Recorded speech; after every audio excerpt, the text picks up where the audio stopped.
At a time when the property market has been forced onto its knees, there's no better time for a tech startup designed to disrupt property management and unlock value right across the real estate industry. Mark Trowell, the CEO and the co-founder of Yabonza. He joins us now live. Yabonza, where did the name come from? Well, there's a couple of stories behind that. One of the ones were the true stories were actually in London, and wanted a name that really was quite disingenuous and actually didn't tie ourselves to the kind of incumbent property industry. But we was that because you were planning to take on the world with Yabonza, or was it just because you were trying to frighten the poor British? The latter. Good work, good work. Give us the background on the launch. So started off in the UK. We actually started exploring the idea in the UK. We tried it with a whole lot of sort of tenants and landlords over there. Just really call it what you call kind of a bit of fake it till you make it. So ensuring that what we were solving is a real problem for the tenants and landlords and the experience that they were actually having before actually coming back to Australia and really building out the business here. What were you doing before you started that, prior to starting Yabonza? What was the experience that you had, and what were the reasons you decided to go out and do it?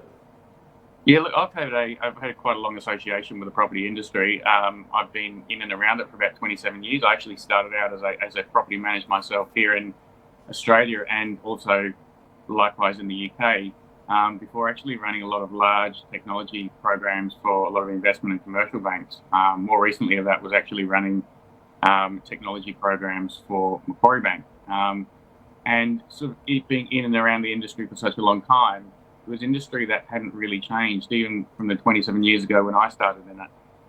Yet you see a lot of other industries around the world where technology, or the fusion of technology and that industry, had really driven efficiency and a better client experience for both sides of the marketplace.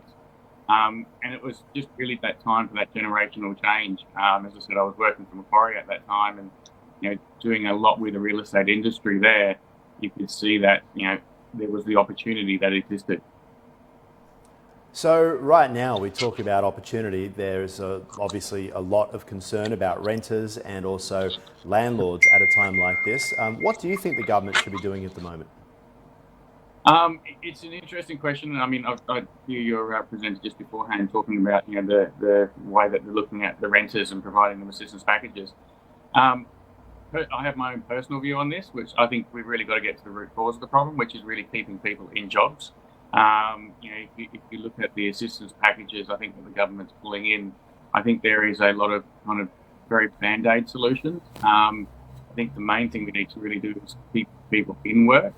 I think that's where really the assistance package has to go to. I think if people are in work and they're able to actually continue paying mortgages and rent and bills is the key thing. I do have my own personal opinion how I think they can achieve that. We want to hear it. Sorry? We want to hear it. Yeah, I think in this country, if you look at what this country has built up in superannuation, I think there's circa about $3 trillion built up in superannuation in this country. And if you look at that vast super pool, I think if the government was able to kind of dip into that and even say a third of that at a loan to the superannuation fund, let's say 5 or 6%, and then basically underwrite salaries for the next sort of 6 months, I think there's about circa 11 million people in the workforce either casual or full-time employed over here.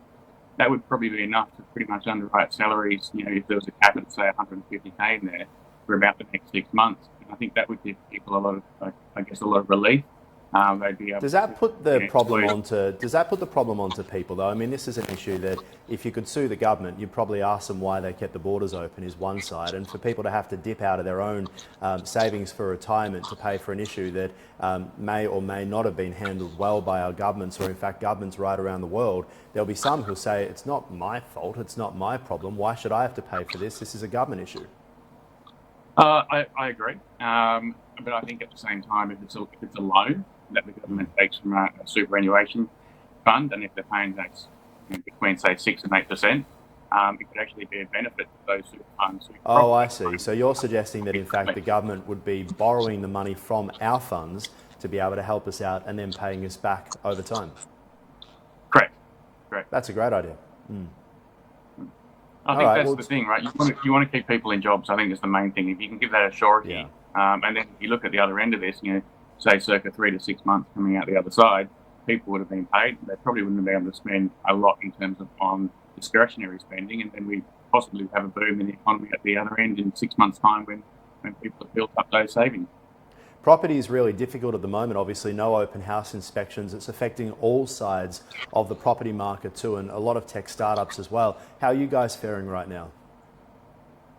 What we've actually found is we've had quite a vast increase in inquiry for our business.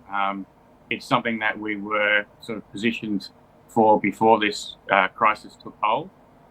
Being kind of in that property technology space, we were already operating in or so to speak, I guess, a virtual world or an online world, where a lot of these constraints that have come in recently aren't such a big impact for us. We have a centralised office where a lot of the tenants and landlords are actually able to continue to contact us from, and we don't have branches where people need to walk in. So social distancing was always at the core of our business, I guess, so to speak. We've actually found quite an increased inquiry at the moment based upon that. Not sure if you guys cover commercial real estate, but I just want to get your thoughts on it anyway. Solomon Lew, of course, who owns Premier Retail Investments, who has 40% stake in it, he has really upped the ante against commercial real estate landlords by essentially shutting down a whole bunch of businesses from Just Jeans to Smiggle, etc., and Peter Alexander, and turning around saying, we're not going to pay rent. Do you think that this will lead to retail property essentially being turned upside down, a bit of a revolution? I think it will. We, as you're right, we don't cover commercial personally ourselves, but I think there will be a bit of a revolution. I think people are going to, or especially bigger landlords, are going to have to look at that space in that retail premise and see how they fill that space, see the value for the tenants that they put in there as well. Yeah, very much so. And you're working from home these days? I am. The social distancing measure that's come in, it means that we're working out of the home. Which I'm glad there's no startup T-shirt social distancing that goes on, that we still wear it around the house. Oh, absolutely. I even have my children going on. Fantastic. Thank you so much for your time. Appreciate the chat. Not a problem.